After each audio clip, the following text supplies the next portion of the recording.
हरिओम प्रिय दर्शकों, यदि आपकी मेष राशि या मेष लग्न है तो इस वीडियो को पूरे ध्यान से देखिएगा, समझिएगा। जैसे कि आपने थंबनेल में पढ़ा, आपके जीवन में कुछ बड़ा होने वाला है, गोल्डन टाइम। ये जो दो प्रश्न हैं, इनके जवाब आपको इस वीडियो में मिल जाएंगे कि आपके जीवन में क्या बड़ा होने वाला है और गोल्डन टाइम क्यों। तो इस वीडियो को पूरे ध्यान से देखिएगा, समझिएगा, तो इसका जवाब आपको मिल जाएगा। प्रिय दर्शकों, इस वीडियो में हम समझने वाले हैं शुक्र राशि परिवर्तन के विषय में। शुक्र 31 मार्च को राशि परिवर्तन करने जा रहे हैं। ये अपनी उच्च की राशि मीन राशि में 31 मार्च को प्रवेश करेंगे। ये देवगुरु बृहस्पति की राशि है और यहाँ पर 24 अप्रैल तक रहने वाले हैं अपनी उच्च की राशि पर। तो प्रिय दर्शकों, ये अपनी उच्च की राशि पर विराजमान होके आपके द्वादश भाव में गोचर करेंगे, व्यय भाव में गोचर करेंगे और आपके धन भाव के अधिपति हैं और आपके दाम्पत्य भाव के अधिपति हैं। तो शुक्र ये जो लगभग 25 दिन का समय है, तो ये 25 दिन के समय पर क्या प्रभाव आपके जीवन में डालेंगे, क्या रिजल्ट आपको देंगे, ये हम समझेंगे। परंतु कुछ एक महत्वपूर्ण बात है, उसे भी हम समझ लेते हैं।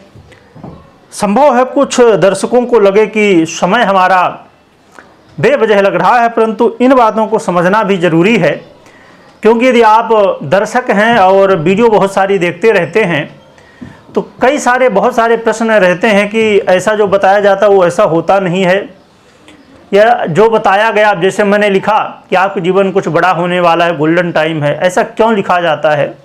ऐसे बहुत सारे प्रश्न कुछ दर्शक होते हैं जिनके मन में होते हैं, वो भी क्लियर होंगे इससे और आपको काफ़ी चीज़ें समझ में भी आएंगी। या यदि आप ज्योतिष का बिल्कुल भी ज्ञान नहीं रखते हैं या थोड़ा बहुत रखते हैं या ज्योतिष के मर्मज्ञ हैं, तो ये सभी के लिए कहीं ना कहीं एक महत्वपूर्ण बात होगी। अब ये है कि जो मर्मज्ञ हैं ज्योतिष के, उनके लिए तो वीडियो है ही नहीं है, क्योंकि वो मर्मज्ञ है तो उनको इतना समय लगाने का समय ही कहाँ होगा। आइए समझते हैं।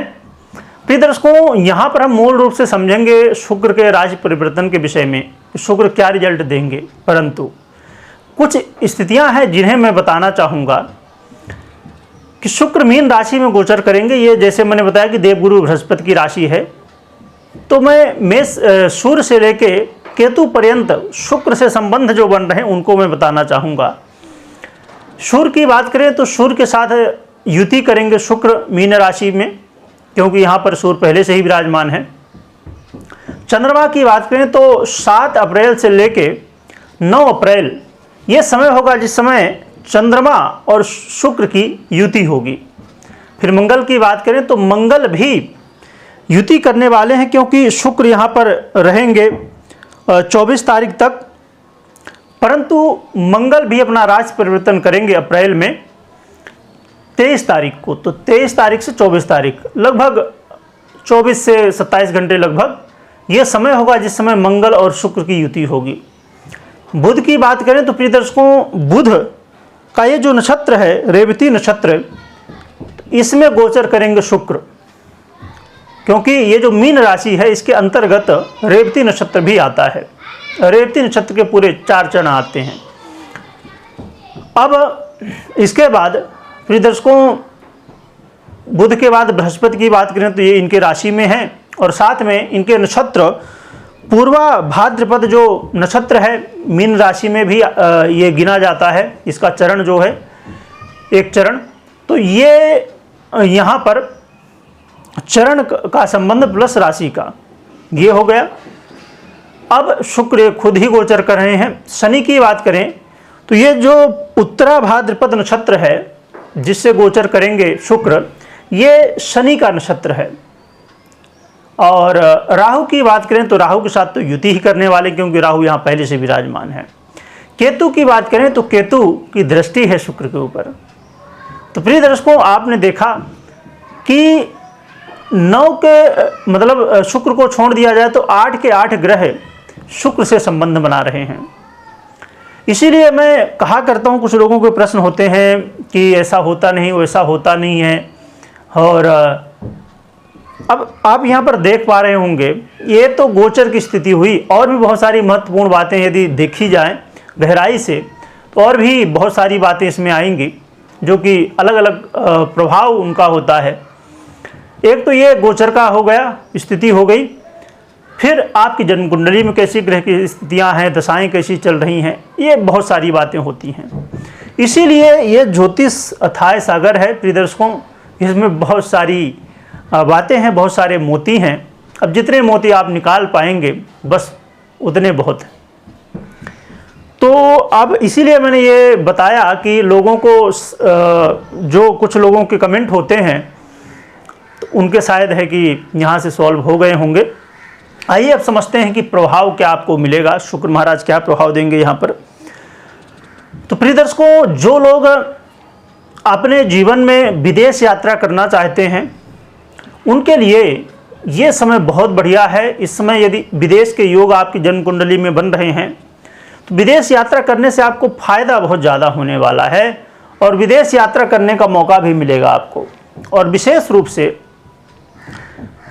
जो लोग शुक्र से संबंधित क्षेत्र हैं, अब जैसे कहा जाए कि फिल्म इंडस्ट्री हो गई, संगीत के क्षेत्र हो गए, ब्यूटी के क्षेत्र हो गए, सफ़ेद वस्त्रों के हो गए, ऐसे जो बहुत सारे काम हैं, तो उन लोगों को ये विशेष रूप से इस समय रिजल्ट मिलेगा।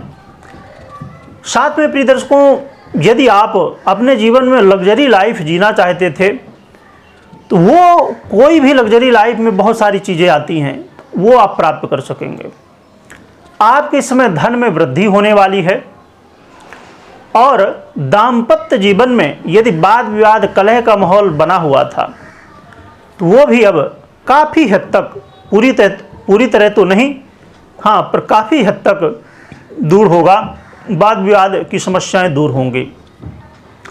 जो व्यापारी हैं प्रिय दर्शकों, व्यापारियों के लिए कहना चाहिए कि बहुत अच्छा समय है। व्यापारियों को धन लाभ, अपने व्यापार में वृद्धि देखने को मिलने वाली है।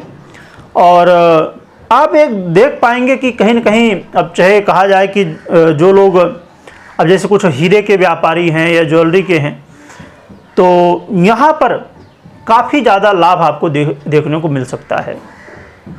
साथ में प्रिय दर्शकों, जो लोग कर्ज से बहुत ज़्यादा परेशान थे, कर्ज से बहुत ज़्यादा, अब कहना चाहिए कि कुछ लोगों की ऐसी स्थिति भी हो जाती है कि 2-2 साल 5-5 साल हो गए हैं परंतु वो प्रयास कर रहे हैं पर कर्ज से बाहर नहीं निकल रहे हैं। इस समय आपको इससे बाहर निकलने का मौका मिलेगा। साथ में प्रिय दर्शकों, देखा जाए तो आपके जीवन में वो चीज़ें जो आप चाह रहे थे कि हाँ, अब कुछ लोग ऐसे होते हैं, अब जैसे अब आज के समय में तो काफ़ी लोग देखा जाए कि जो आज के ज़माने में है कि विवाह होता है तो विवाह से पहले ही लोग आजकल ये देखते हैं कि भाई मैं कमा रहा हूँ तो मेरी पत्नी भी कमाए, या कोई पत्नी है तो सोच रही कि मेरा पति तो कमाए, वो तो हमेशा ही है, पर पत्नी भी कमाए, मतलब दोनों लोग काम करते हैं। तो उन लोगों को और भी ज़्यादा इस समय लाभ होगा। अर्थात पति और पत्नी दोनों लोग जहाँ पर वर्क कर रहे हैं, दोनों यदि, तो उनको और भी ज़्यादा लाभ मिलेगा, एक दूसरे का सहयोग मिलेगा, जिससे आप अपने जो गोल हैं उनको अचीव कर पाएंगे। खासकर धन संबंधित या लग्जरी लाइफ या एक दाम्पत्य जीवन का जो सुख है वो प्राप्त आपको हो सकेगा।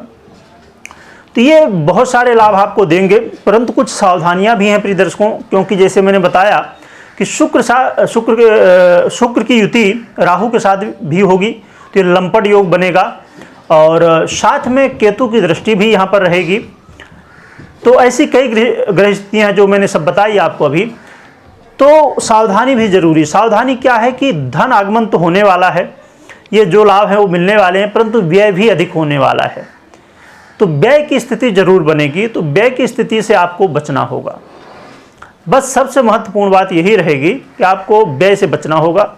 दूसरी बात, इस समय संभव है कि आप विपरीत के प्रति आकर्षित हो जाएं, तो आपको यहाँ पर अपने, चाहे वो दाम्पत्य जीवन हो, चाहे मैरिज लाइफ हो, ये लव लाइफ हो, दोनों में आपको पूर्ण रूप से समर्पण रखना होगा।